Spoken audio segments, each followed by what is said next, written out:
You're watching It's Life Live with your hosts, Juan Lee and Oliver Marcel. Come join us for enriching, enlightening, encouraging, and thought-provoking conversation. Let's go. Hey, hey. Hey, what's up, Oliver? What's going on?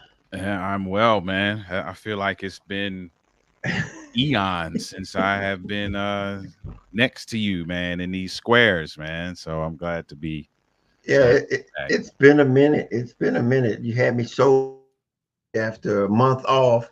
It was you had a month plus one, All right. and but I'm glad you had some time off. I knew that I told everybody this says this is your annual pilgrimage. This Um, is yeah. This is something we do every year.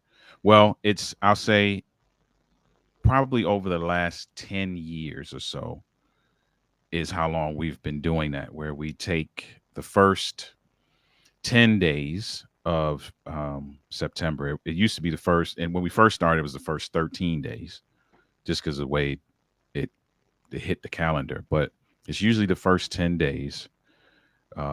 We started a little early this year. So instead of starting on the first, we started on the 30th, that Friday, because mhm. it hit the calendar. We had that extra weekend.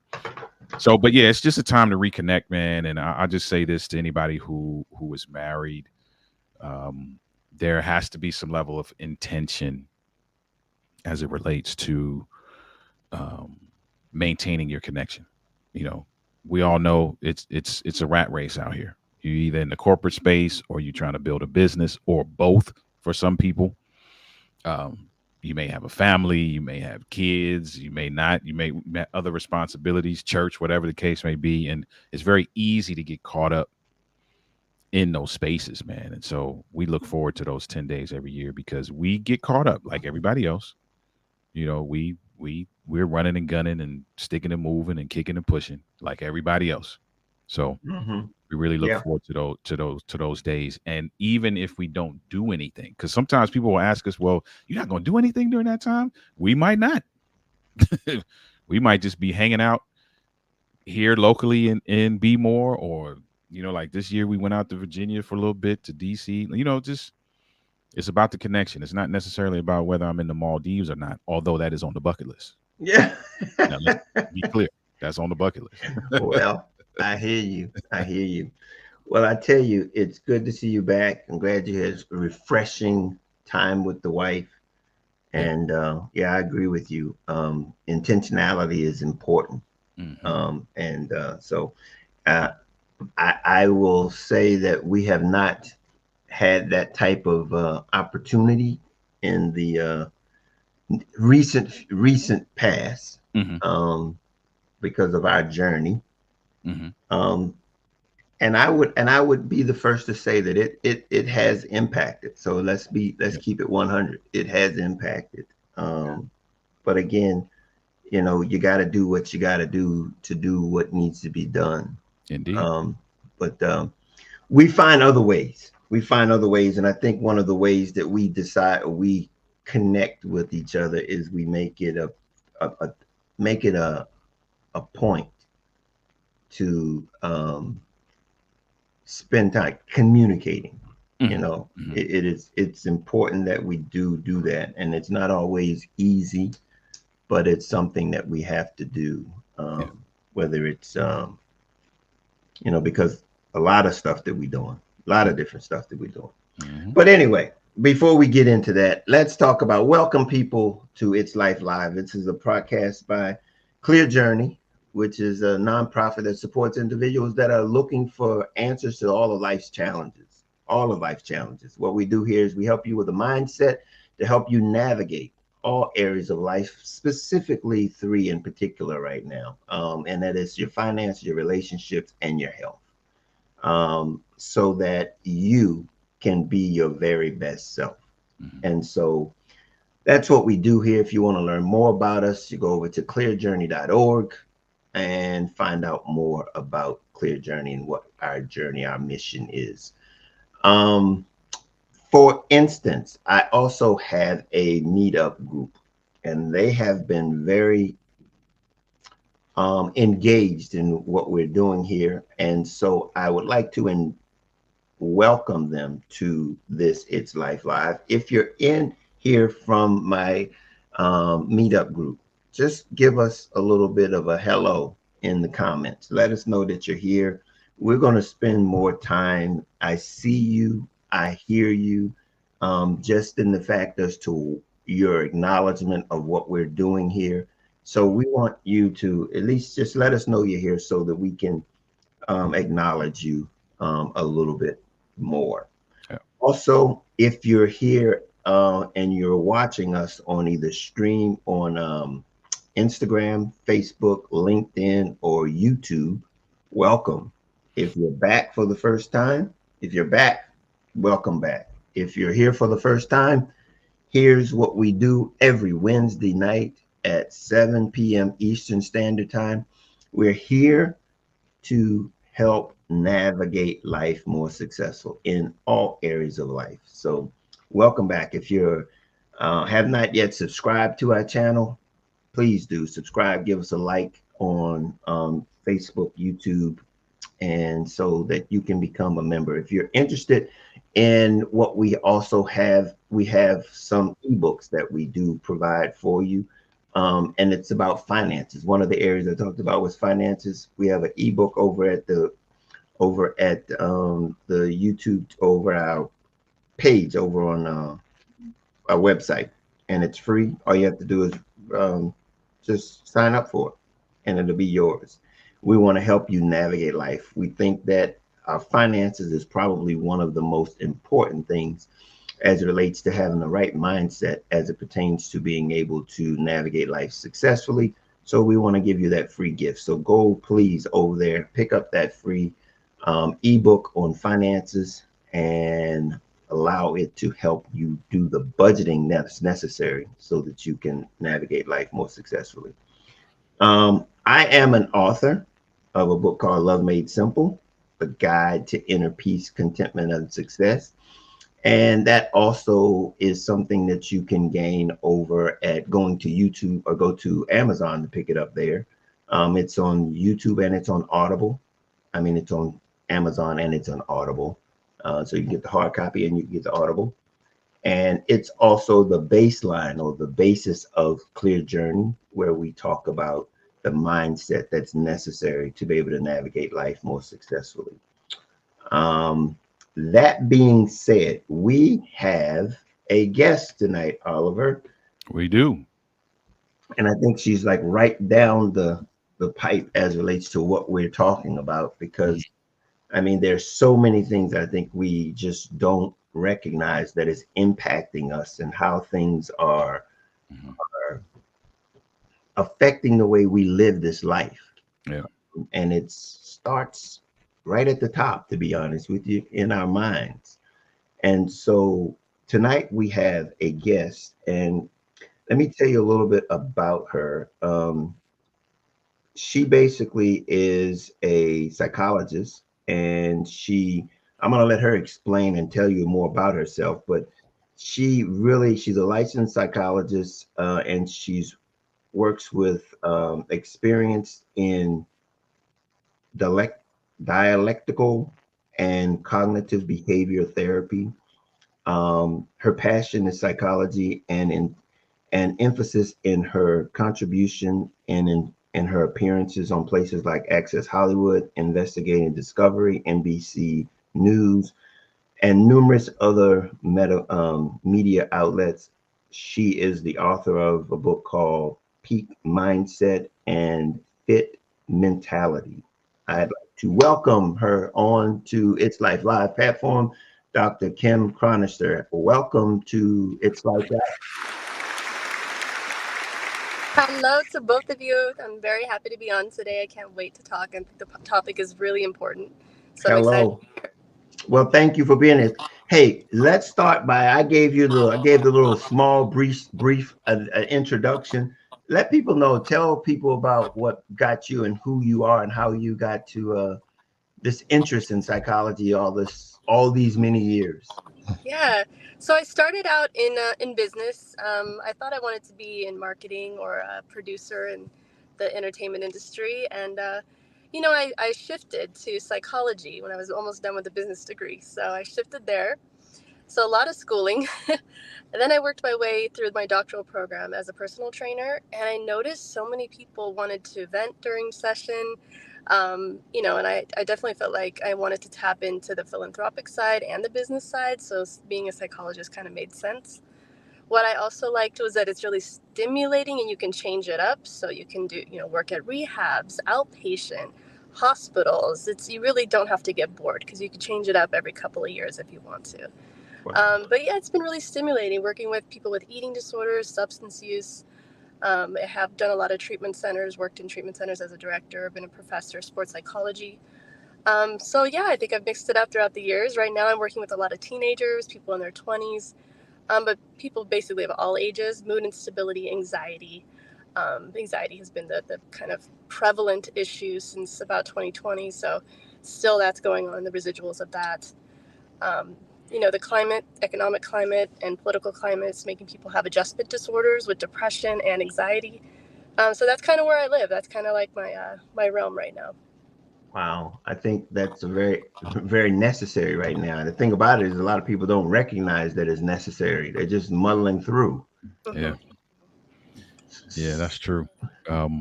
That's we're in and we'll probably talk about this more in the conversation, but we're in a space now where the conversations around mental health, around wellness, around just well-being in general, are those conversations bubble up a lot more these days. And so I would imagine that you are very busy as a result of that. Busy would be the word to describe my life right now. Yes. Yeah. Yeah. So people just want openings. They want openings on weekends, evenings. They're trying to get therapy any way they can get it. Mhm. Um, During 2020, therapy became more normalized. That was through social media and because of the pandemic, both. So Gen Z did a really good job of kind of normalizing people being in therapy. So that was nice. There can be over-identification of pathology, meaning you're over-identifying with, my anxiety, or you're saying my depression. So now you're over-identifying. That can be risky. However, typically, it's nice to at least like do some kind of check-in at least once in life, to Yeah, see where you're at. yeah. It's interesting that you would say that because that was literally going to be my next question, which is, do you see? Yeah. Because I know in the coaching space, for Uh, me, I see a lot of this self-diagnosis, mm-hmm. and you had a bad day, something didn't Right. go right at work, and all of a Yeah. sudden now I've labeled stamped myself when all you really did was just have a bad day today. Yeah. Like tomorrow's Yeah. gonna be great for you. You know what I mean? And so Yeah. I was gonna That's right. ask you, do you see a lot of that? Yeah, I'm really glad you made that a point because even in my doctoral program, I knew and I committed to being more strength based. Like as a coach, I relate to coaches and trainers, I think, sometimes more than therapists at times. Because, and this, a lot of therapists are this way. However, it's normative for coaches and trainers to want to give you the skills and tools and let you go on your way. It's normative to be focused on the present and future, not necessarily as much on the past. The past is relevant, we need it, and some therapists are so great at psychodynamic work, psychoanalysis work, and they need a lot of that past material. However, a lot of people that are coming to me now are really wanting tools for the present and future. And if you do over identify or over pathologize, meaning you're diagnosing yourself or you're just way over identifying with your diagnosis, then it becomes attached to your identity. And if it's attached to your identity, we're having a harder time shaking the symptoms because instead of having your hobbies, your family orientation attached to your identity, now something that's pathological is. So now that becomes more difficult. So one of the first things that I try to do is help them organically get into things that will make them feel more solid in their identity, have more confidence, and be more playful with their identity. That way, other things are shaping and forming them rather than that. Yeah. So just to follow, so you're basically saying this is self-induced in many ways. You know what I'm saying? Sometimes people can feel safer with the label initially. We just don't want them to cling on to it too long because there are ways to remedy.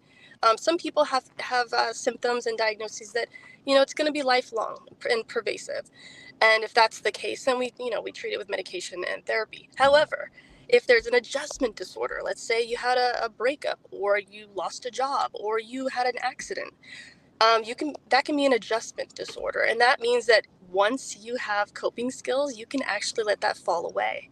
So we don't need to attach it to our identity or our sense of self. And we can actually feel more empowered by being more strength-based. So that's one of the areas that you do work on as it relates to trying to prevent people from making that assessment, making that self-assessment of themselves in that way. What are some of the other ones I saw? Is like your DBT or your CBT. What's the difference between those two? What are they, and what the difference are they? Marshall Linehan developed what's called dialectical behavioral therapy. That's DBT. It's a newer modality. CBT came before that. DBT helps with interpersonal skills, regulating negative emotions, coping with distress, being more mindful. There's about 4 prongs to it. It helps with eating disorders, mood instability, and even anxiety. So that's a really nice way. It really includes like homework, assignments, journaling. It's pretty thorough, and like I said, it can be very effective and research-based. So I do like to implement that depending on what someone's struggling with. Okay. And then there's CBT, and that's cognitive reframing, journaling, homework as well, but really focusing on the negative thoughts and reframing those. Okay, so they're basically 2 separate modalities that you use them. Can you use them interchangeably, or are they just you look at them at each client as whichever one is more appropriate? Yeah, you can mix it up with one client if you want to. Typically, we focus on one modality. Insurance really likes it because it's so research-based. So we're really trying to like meet these goals and get them to change their negative thinking patterns. And it can really help with like a hospital setting or a rehab setting, or getting substance use behaviors down. So yeah, I mean, DBT and CBT, we're pretty successful with those just based on the research. Okay, now let's get into some of the real stuff that we talk about, and that's right. I mean, because that was the clinical terminology and all that stuff. But here's where things really begin to hit the road. Give us an understanding of contentment versus maybe happiness or something like that. Let's dig into what we walking down the street talking about and having to deal with on a daily basis. Yeah, the research really supports contentment. So that's like an inner peace, feeling more centered, feeling like you're mostly full in life, rather than happiness, which can be fleeting and momentary. Sometimes it's based on limerence, like feeling in love. Sometimes it's based on a high from a sport or just something going right in your life. But that can be fleeting. So what we're really shooting for when we're looking at the research is contentment. So it's longer lasting. You're feeling more centered and full. There's a lot of prongs to contentment I would love to share. Okay, well, here's the thing, because there's so many ways that people look, and I've heard people say contentment is in a way that it's negative, and it's it's like you're not willing to go anywhere because you're content with where you are. Is that something that you have to deal with? Because I hear people say that, and they look at contentment as a negative. Yeah. So we want a foundation of contentment, but complacency can be attached to contentment when you're looking at that. So we're looking at contentment with the research as far as like inner peace, feeling good generally, not being in a depressive state. But yes, you're right. Some people will verbalize contentment, and then they'll match that with complacency.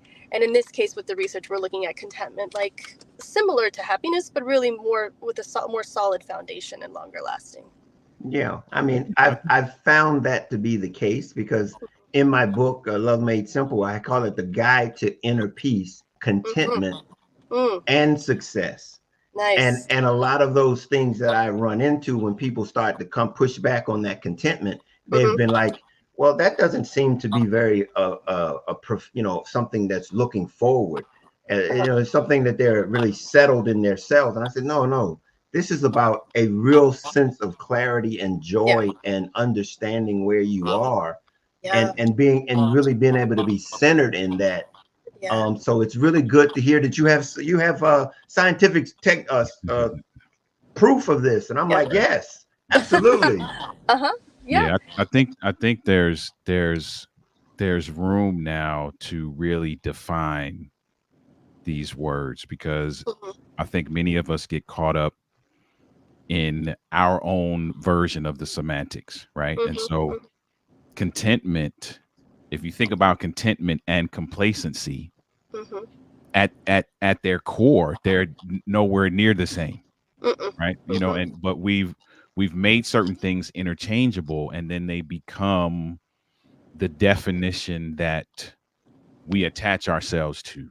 And mhm, so we just feel like when we hear that word now, I'll give you another one that I hear all the time, right? So compromise and negotiation, mhm, mhm, right? So mhm. that's, and I think that there's just room for that. I think we need to be able to define those words and be able to make the distinction between the two, like you just did, Mhm. so that it helps people understand that contentment is actually something you should be striving for, Mm, mhm. because Yeah, it sits outside of the it sits outside of any space that is contingent on you fill in the blank. that's right. Yeah, the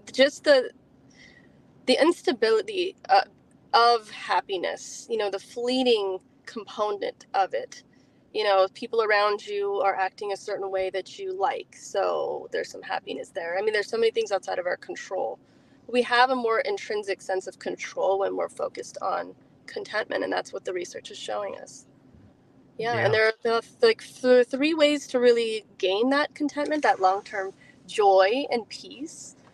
Um, and then there's also that identity part to it. Yeah. Well, let me ask you this. What are some strategies to help people cope um, with various types of transitions or challenges in their lives? Mhm. What do Um, you yeah. So one is reframing. It's called cognitive reframing. But you have to believe it. So what we know is that people don't really believe compliments or that they can really change as much when they're in a depressive state. So the first thing is to really have discovery about what's really lit them up historically, and what have they been thinking about or brainstorming are things that they would like to do to either positively distract from the transition that might be difficult, accept the transition. And that really takes cognitive reframing. That means taking a negative thought and turning it into a positive, but it's not so easy, because if you're in an agitated or depressed state, you're not going to believe a lot. So what we try to do as therapists, we try to get that out of them. It's their idea, not ours. So then we do motivational interviewing, like, what would make you feel more accepting of the situation? Or is this limbo that you're in more torturous than the actual end result? And it ends up being that way a lot of times. So limbo can be one of the most painful things. If someone is approaching a jail sentence, it's actually at times more painful to be in that limbo, not knowing what the sentence is rather than actually getting it. So we help them understand that maybe the outcome ends up being where, okay, you're going to be able to grasp it, as radically accepting that. So radical acceptance is another one. Radically accepting this is where you're at, because we can't control it, we can't change it, but we can positively distract, meaning using coping skills, hobbies, things like that, and we can reframe it. I just have to get it out of them as to what would be believable. Is it that there is something that's going to come good out of this? Is it that you're going to be able to be a teacher after this, like a coach after this? Like, there's something in the pain that we're going to actually be able to do with. Or is it just that we're going to be with them? We can actually be with. So when we're in a doctoral program or a master's program or even a bachelor's program for psychology, one of the first things they teach us is that just being with can be enough a lot of the time. So we don't have to change our thoughts immediately. We can just be with. So paraphrasing what they're saying, really slowing it down and being there for them. We don't have to just give advice all day, although that's nice to have direct feedback, and people are appreciating that more and more now. We can be with, and that really helps a lot. Wow. That's I good. didn't mean to. I when I moved on to that second question, I didn't want to forget that you did have a lot more that you wanted to share with contentment, and I don't want to pass that up Yeah, because I was just looking at it. So by all means, let's get back into contentment because I think that that is really, really at the core of all of our desire to live a more successful life is to be in that state of contentment. So by all Yep. means, if there's more to share in that area, by all means, have at it here. Give us Yes. more. Absolutely. And I will say that that's another area that I move on to. So after reframing cognitive restructuring, we move on to the areas of contentment. So I start playing around with the areas. What's the first one? Meaning and purpose. So studies show that if you have more meaning and purpose, you're more content. So that can be anything. That could be maybe you're giving back in the community. Maybe you do get something out of your career. Maybe you're hopeful about a future career. Maybe you have a passion project like a podcast, a book, a script for a movie, something that's kind of lighting you up, that's meaning and purpose. Or your family life is just so fulfilling that you have so much meaning and purpose in it. So you really want to look at those areas. The next one is connection. Where are you at? There's a lot of people right now who are gaming online and they get their socialization from that. That can be enough. It can also not be enough. So we have to play with it. Is that enough socialization for you? Is it not? Or maybe you do have a full in-person socialization, or you don't have a preference for it. You'd actually rather be alone. So we have to see where there's at and what tweaks need to be made with connection, because sometimes it's not broken, and sometimes there's a lot of room for growth. And if that's the case, we want to organically get them into situations where they want to socialize, and that can take a while. We don't push. We just start inspiring, to get them to want to connect more. Sometimes it's just you want to text your best friend more often, or the safe people in your life. Sometimes as little as that. But connection is super important with contentment. Can I just interject? How does one recognize that they're lacking this connection? Sometimes the therapist is just able to see it from the outside, and sometimes they're actually verbalizing that they feel alone, or they just feel some kind of a dysphoric feeling, like they're just not as motivated, or they're more sad than usual. Maybe they're not taking care of themselves. That's another sign of like a depressive state. If that's the case, we do want to look at feelings of loneliness, or feelings of, being a little bit left out. Yeah. Yeah, I mean, I could see, especially during the time when we were in the pandemic, when everything was so isolated, we were so Right. isolated. Mm-hmm. But it becomes a point in time where we can be isolated and we have people all around us. Mm-hmm. Yes. Mm-hmm. And That is particularly true for celebrities, actually. yeah, So you can feel alone even with a lot of people around you, and that's because of why. A lot of times it's because they're only seeing you with a mask on. That's why falling in love, it's important that the person sees you with your mask off, meaning you're authentic, so that you can like them authentically and they can like you as well. You can't take them in if you've got a mask on. You're not going to believe they like you or love you unconditionally.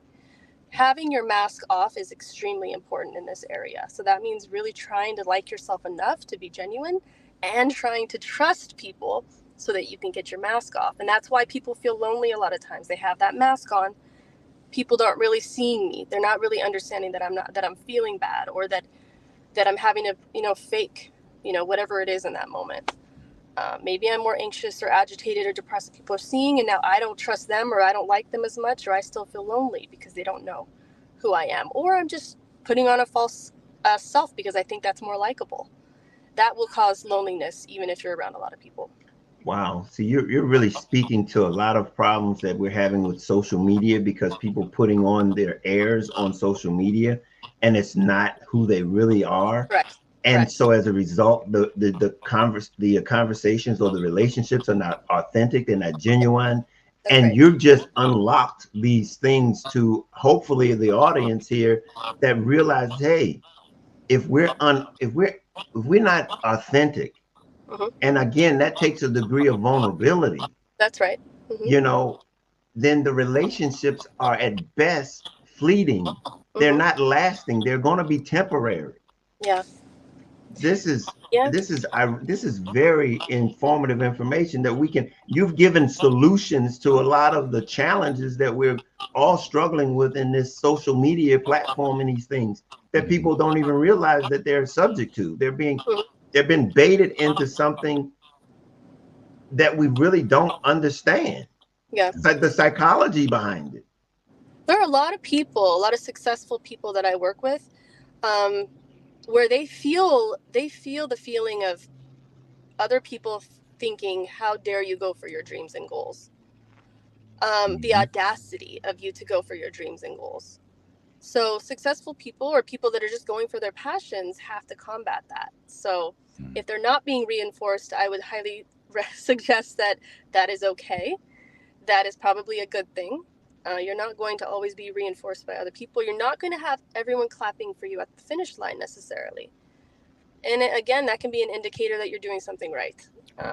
So people just, you have to understand, I get to see behind the scenes that people aren't feeling good, right? Even people that are doing really well, they're just not always feeling well. And that's just for everyone. There's going to be weeks you just don't feel well, you're insecure, you struggle with so many battles. But people have to make less assumptions, in my opinion. And that way you don't resent other people for doing well or feeling good or going for their passions. And try not to compare yourself too, because that's the thief of joy for a lot of adolescents and people in general. Boy. Yeah, that's a huge one. That's a huge one right there. Just that comparison trap that we find ourselves in social media, as wonderful a tool social media is, because we don't want to just dump on social media, but as wonderful as a tool that has definitely been that has been the negative impact for a lot of people, is that you only see people's highlight reels. You only see people with, as you said, the mask on. Yeah. And then you tend to compare your space with the space you just viewed in your timeline. And often there's such a wide disparity between those two spaces, but you don't know that because you don't see, you don't get any context. The best thing is, when people like yourselves are putting out creative content and you're using it for that reason, or you're using it for your career, that can be the most healthy, in my opinion, from what I've seen. But sometimes people are just really playful with it, and they like to post their family or vacation, and they do okay. But I have seen clinically that I've had to ask or propose to clients to mute. There's a feature called mute. You can mute people on social media. That way, if it's someone that you feel like you have a trigger seeing, you don't have to unfollow them. You can just mute them. And you can mute, other people that are triggering. If you have an eating disorder, a substance use issue, or just depression, or maybe you just don't feel that good that month, So limiting exposure, and also just trying to use it for a purpose that, you're jumping on there for a reason, and you're jumping off because you've had enough. I think that you're right. There's a place for social media, and there's ways to use it where you don't feel bad. But if you notice you're not feeling great about yourself or others, then you want to do something about, the habit. Yeah. Good stuff. I know you probably have a direction you're trying to go in, Juan, but I want to just throw this in because this is just a very interesting concept in terms of the clinical space and the therapy space, and that is the idea around motivational interviewing. I love that because the resistance. So I work with couples primarily, right? And so the resistance to change as it relates to their transformation is such a huge component, or a huge deterrent as it relates to them turning a corner. So can you talk briefly about how you use that and what you've seen in terms of how it helps people to accept change, to really kind of turn a corner in that area? Yeah, I love that you're a coach. Coaching is so aligned with motivational interviewing. So you're trying to inspire change, but we can't do it by telling them what to do, because a lot of people know what to do. Like, let's say if they're trying to lose weight or improve whatever it is in their life, they know what to do a lot of times. If they don't have the roadmap, they still need to be inspired. So that means open-ended questions. So a closed question would be something that results in a yes or no. Do you feel good today? Yes or no. So that wouldn't work so well. Open question, on the other hand, would be, tell me about why you've ever in the past wanted to get sober, or why you've ever wanted to lose weight. Like what inspired you before? Tell me about that. That's an open-ended question. Tell me about what strengths you think you have that you might be able to do that. See, these little questions are going to instill some hope in them and get them fired up again, but it has to come from them. That's why we're asking open-ended questions, and we're really getting them to talk to us about how they're convincing us at this point of how they're going to change, rather than us say, why haven't you changed? Or this is why you need to change. We don't want to lecture. We really want it to come from them. Yeah. There'll be an intrinsic motivation rather than extrinsic.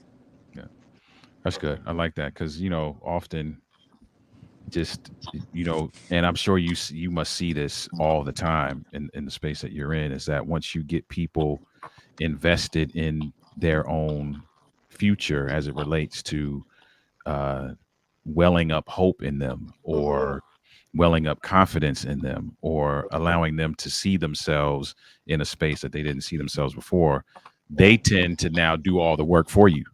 Yeah, they do. Because they get excited, They do. Yeah. and That they have the miracle question, and people can use this if they want to, but the miracle question, I'm sure is, if you woke up tomorrow and everything was ideal, what would it look like? Or what did it look like when you were in love with your partner? Or a lot of times people are not open. Like, they think that this person in their relationship, this partner, is not able to change. Right. Like, they're stuck on that because they feel so out of control and hopeless about the relationship a lot of times. But it's not true. If that partner went to a new relationship, the truth is they're probably going to light them up somehow. And the same thing can happen within this relationship, and you probably deserve it more, the good side of them, than the new partner, right? So how do we instill that? And we can instill that by being better versions of ourselves. A lot of couples work I do is with an individual. And I see a lot of dynamic change with the partner. A lot of times the wives don't believe in therapy. And so the husbands are sitting there like they're the bad ones, right? And then I get them to start changing certain things and acting differently. And all of a sudden, the wives or girlfriends are really coming along and being more open and being, more intimate and being more excited about the relationship or adventures they're doing. Yeah. So we can do a lot of work just as individuals. Now, that's if there's some openness on the other side, of course. Right. But there is a lot of shifts. There are a lot of shifts that can be made just as an individual within the scope of a relationship. Yeah. Good stuff. Thank you for sharing that. Of course. Thank you. Well, let me ask you, is there more to the contentment? I know we broke into your contentment. Yes. Is there more? Yeah, there's more. There's definitely more. All righty. So we looked at meaning and purpose. We looked at connection. And then we look at activity. So the studies show, positive psychology research shows the other prong of contentment for the main 3 ones is physical activity. That doesn't mean you have to have a hard workout. What it does mean, though, is that you're active in some way. So some clients of mine do paintball shooting. Some people do basketball, volleyball. Something that is intrinsically motivated, meaning it comes from the inside, like you're passionate about it. And that might take brainstorming, or what I call a sample platter. You actually do a class pass and you find out what's actually working for you, what's fun. Because if it's not fun, unless you're a very disciplined person, it's not sustainable. So we don't want to grind you into it. We want to inspire you into it, which means I tell you, you're not going to like everything, but you're sick of feeling the way you're feeling. Are you willing to do a sample platter of something active? And I tell them why, because this is an area we're lacking in. And then these things build into identity, and that helps with confidence, because now it's, I am an athlete, or I am a scholar, or I'm an academic, or I am a philanthropist, or I am a coach. Now that is transformative because your identity is more solid. Now the self-esteem is stronger, and now we've already looked at all the prongs. Probably you're doing better in the meaning and purpose, the activity, and the connection, so your identity is stronger there. Yeah. Now you've got a recipe for contentment. Wow. You know what you just expressed is, I don't even know if people understand the true value of contentment. It's to understand all those things that you've just described. I don't even know if many of us even understand how to obtain those, even to know that they've even exist in a way in which you've just laid it out so that you can ascribe contentment to it. It's just amazing how you've just systematically just connected, purpose with connection, and then with activity, how significant those things are in our identity, into understanding who I am. You don't know, you've just spoke in 30 minutes since you've been here, something that I've learned took me 40, 50 years to learn. And you've articulated. And so every time you said something, I was like, I don't believe this. You've left me with my mouth wide open, because it's exactly how I came to find out and write my book about love. Love that. Those characteristics are in the very nature of what love is. And so when you said that, I mean, I'm not, this is your day. I mean, I'm not going to go there, but the fact is that the characteristics of love, you just laid them out, and you got scientific proof to support it. And I'm like, okay, I'm like, that's okay. That's good. That's absolutely great. And I think I can sign off on everything that you just said, that it's true, because I start from a place of feeling lost without an identity. Yeah. Yeah. And through gaining those things, realized my value, gained my identity. Yeah. I love that you made the parallel with love, and I know your work and I respect it so much. And the parallel with love is so big. And I guess I'll add to the fact that, like, when we're looking at building the identity and we're thinking about a couple, one of the biggest factors for relationships staying together is the encouragement of self-expansion. That means the partner is encouraging connection time, activity, meaning and purpose, self-growth, career growth, passion growth, all of these things. So we're encouraging self-expansion is what they call it. And that is a huge indicator of a relationship staying together. As hard as that is, we want to cling to the person. We want to, please don't go play basketball this week, or can't you spend more time with the family? But if you're not making enough room for their self-care, their autonomy, you might lose them. You know, you really could. And it would be a shame. Yeah. Man, I tell you, that's, you know, thank you for sharing. Thank you for sharing. I want to touch on a couple other things, and you had talked about the socio-economic impact of mental health. Can you share with about that a little bit more? Yeah, socioeconomic. So what we think about, how we feel about ourselves affects how we spend money. How we spend money affects how we feel. It affects our mental health, our emotional state, and our relationship. How much we have to spend significantly affects our mental health state. That doesn't mean that we need a lot of money, but it does mean that we need to not be in a distressed state around our needs and having our needs met. So if a household is distressed about what they cannot afford, that's going to impact how much they can see their family, how many family parties they can throw, their self-esteem. Now they want to isolate. It's a big deal. It's a massive deal. So we could be isolating. That scares me the most when it comes to socioeconomics and mental health. How does it don't have the means? How does it impact the ability to get mental health resources, though? I mean, is it something that impacts our ability to get those type of that help that we need? Something that I am happy with the United States about is that we do have access to affordable health care. I am happy about that because, you know, if there's someone that's not making enough money, I'm able to refer them in California to Medi-Cal. And that will give you free therapy, free psychiatric care as well. Something I'm really passionate about is letting people know. You'd be so surprised how many people don't know that they can get free therapy in this country if they don't have, you know, the financial means. Was that a characteristic of the new program that was started recently, or over what was it called, Obamacare, whatever they called it? Was that one of the things? The affordable adult care. Yeah, so we had some form of that prior, but I will say that Obamacare, actually, what I would say the biggest thing about Obamacare is that people were more knowledgeable.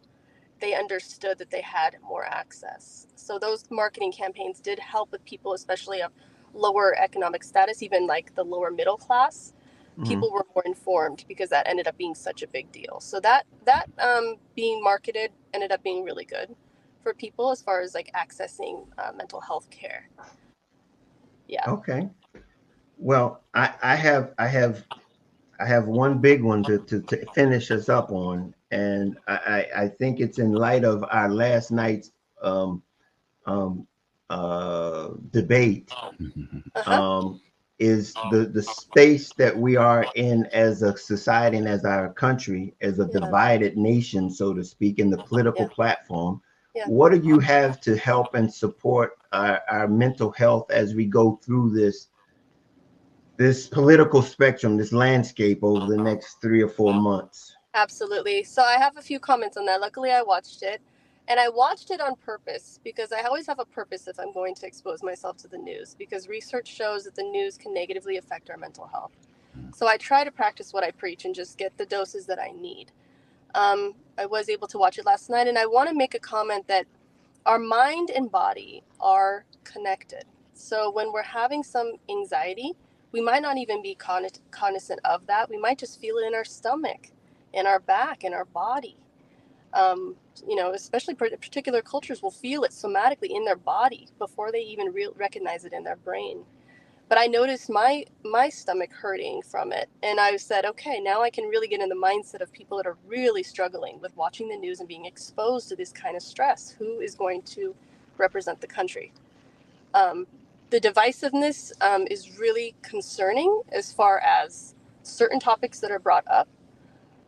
Limiting exposure to news. It depends on where you're at, what your career is, but if you can, that's important. Be informed, but try to know your boundaries with it. That's number one.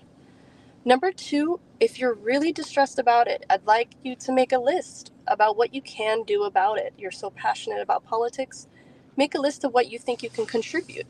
That way, it's not so much out of your control. You're realizing what is realistic, what you can control, and then you put that to bed. You make the list, you cross out the list, you actually do it.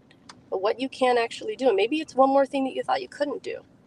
Maybe it's one more donation, whatever it is, whatever you think you need to do. And this is if you're having ruminating thoughts, if you're really distressed. This way you're trying to make an impact, but you're not. You're leaving it on the table. You did enough, or more than enough.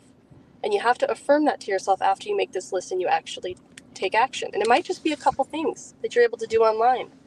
And that's okay. But ruminating and wasting rumination rather than focusing that on your family, your finances, your spirituality, your goals, that is a waste of energy. So we want to know what we can do and what we can control, and we leave it at that. And that is hard to do, but affirm to yourself that you're doing enough or more than enough. But really have that list and believe it, but only you know how much is enough. And with that being said, at the end of this period of time, there's going to be a winner, there's going to be a loser. And I think that period of time is going to need more help and assistance because of such divisiveness that we have.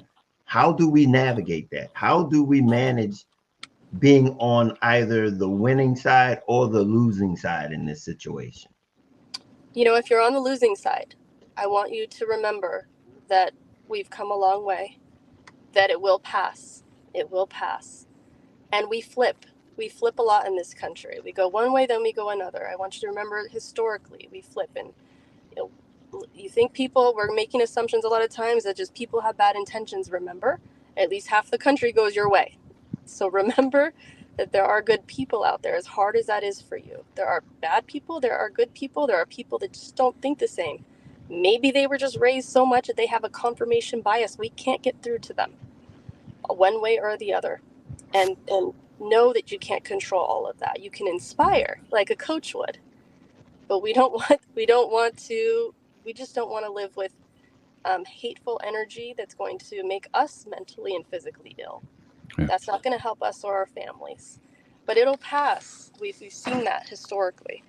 And with the United States, we have pride ourselves on being a helping country, and to hope and have purpose, and remember that is supposed to be what we're about, is being helpful. I believe that can come through and through, but it's only if you believe it. So I believe that, but you have to believe it. So if you don't, that's okay. Then just do enough, all that you can, cross out that list, and just have hope that, you know, this is gonna pass, this is gonna turn. If you're on the winning side, be happy about what you did, you know, with that equation. Be at peace and focus on your real life, because that's going to be healthier for you than the news. That's good. Well, that's great. Do you have anything, Oliver? I don't want to.